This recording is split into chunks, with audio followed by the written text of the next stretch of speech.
Hello, petit partage d'expérience sur un bug de l'espace que je viens d'avoir. Petit topo sur une page particulièrement d'une application au refresh quand on faisait F5, page blanche. Mais en même temps, il n'y avait pas franchement de raison. On avait la chance d'avoir un console log où en gros on se tapait une 401 sur un appel API. Alors, premier problème, c'est que cet appel API, potentiellement, il peut être fait à plein d'endroits. Alors déjà, il a fallu investiguer de comprendre quelle était la source qui posait souci. Et au bout d'un certain temps, il s'avère que c'était lié à une route. Voilà.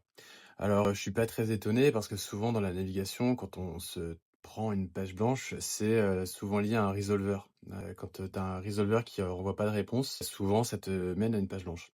Là, c'était pas un resolver, c'était un CunMatch. Le CunMatch, en gros, c'est un peu le successeur du CunActivate. C'est pour te dire si oui ou non tu peux accéder à la route courante. Jusque-là, rien d'anormal. Mais sur celui-là particulièrement, il y avait un appel API. Et là, on était sur une nested route, 3 ou 4 crans plus bas que la racine. Donc, étonnant parce que tout en haut, il y avait un CunActivate avec un hot-guard dessus qui finalement te bloque si t'es pas connecté. Donc là, je me dis que c'est quand même étrange. Pourquoi on passe pas dans le hot-guard? Il est tout en haut, il est censé être en premier. Enfin, étonnant.